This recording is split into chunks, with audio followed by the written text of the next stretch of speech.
All right, Warriors, Patriots, and Preppers. Only a few more days until the election. And I'm encouraging everybody to kind of have some pre and post-election protocols put in place to maximize your individual security. It's gonna get rocky, it's gonna get weird, and it's gonna get strange during and after the election. So kind of right now, over the next few days, if I lived in a major city like I used to, would be making sure right now that, you know, obviously we have our preps and we have our foods, but I'd be making sure, you know, kind of more of those everyday items that you go to the store for, or those everyday meals, not those survival meals that you want to have maybe like the day before and 2-3 days after the election, are all stored up, all ready to go. So that'd be something you want to consider making a list for, and coming up with some of your own protocols heading into the weekend and the election next week.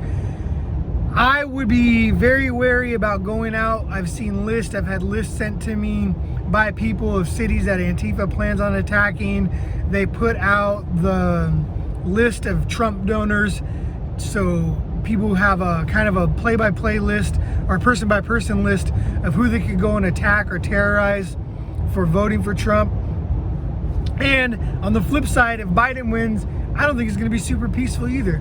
So it's going to be weird. You're going to really want to just kind of limit where you go and who you're around if your main concern is just self-preservation. I don't think we're at the point where it's time to fight. I don't think if the election goes to Biden, and it's very clearly, it probably shouldn't, that it's even time to fight then. There's a lot of legal and court battles that should try to play out. It's on Trump in a big way to try to challenge. It's on us to,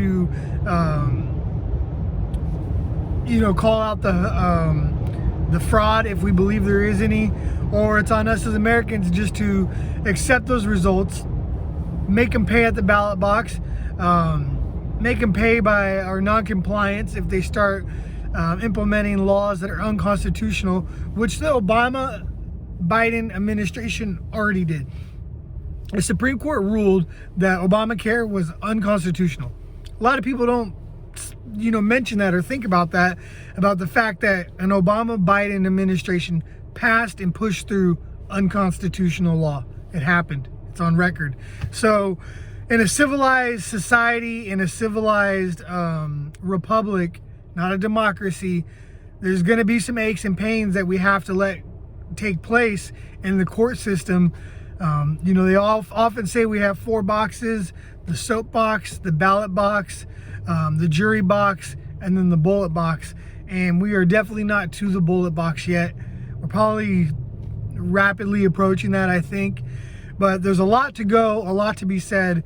So, you know, our pre-election protocol is going to be very similar to Operation Wolf, if you're familiar with that from following us on Instagram, or if you're familiar with just what we're doing in our American Prepper group, which is always a link to in the bottom here. It's only $3 a month. I try to put out kind of the content that I'm focused on, content that I think you should be focused on, and then my own original content as well. But you're going to want to really restrict and limit your travel if you're in one of these major cities and areas that's prone to these protests. And if you're at all concerned about the legislation that could be passed, like Biden said he's going to go for the guns, you know, maybe it's time to get that gun you've been thinking about. Maybe it's time to get, you know, double down on the body armor. Because make no mistake about it, they're going to go after body armor too. They might be coming for, you know, American Prepper and other preppers have talked about this, or Canadian Prepper and other preppers have talked about they might be limiting the availability of high-powered flashlights or night vision goggles, stuff like that. So there's a lot of things that, you know, you have to figure out where you think it's trending towards, that you could make some purchases and make some, or be ready to make post-election too. So we're talking pre and post. So, you know, it's day, you know, it's the 5th of November, remember, and they say that Biden's officially the winner of the election. Maybe you want to go pick up that body armor. Maybe you want to go pick up, that high-powered flashlight. Maybe you want to pick up that dehydrator machine you've wanted so you can help dehydrate some of your food. Maybe it's really like, boom, now's the go time. I need to really focus and learn how to can. I really need to focus in and get my ham radio skills up. Whatever it is. I mean, we're in the time frame where it's time to get deadly serious about this, and that's what Mission 2024 has been about.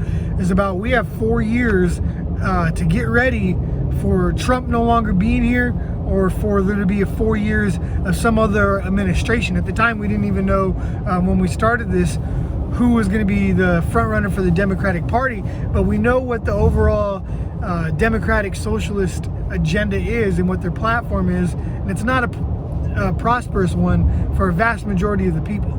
So, I encourage you to make decisions about how you're going to react before, how you're going to react during the election, how you're going to react after the election, and what choices you're going to make in terms of how serious am I going to take this, how much am I going to let this affect my daily life, what changes do I need to make if Trump is no longer president, because he's going to be no longer president regardless come 2024, and that's something that we should all be preparing for.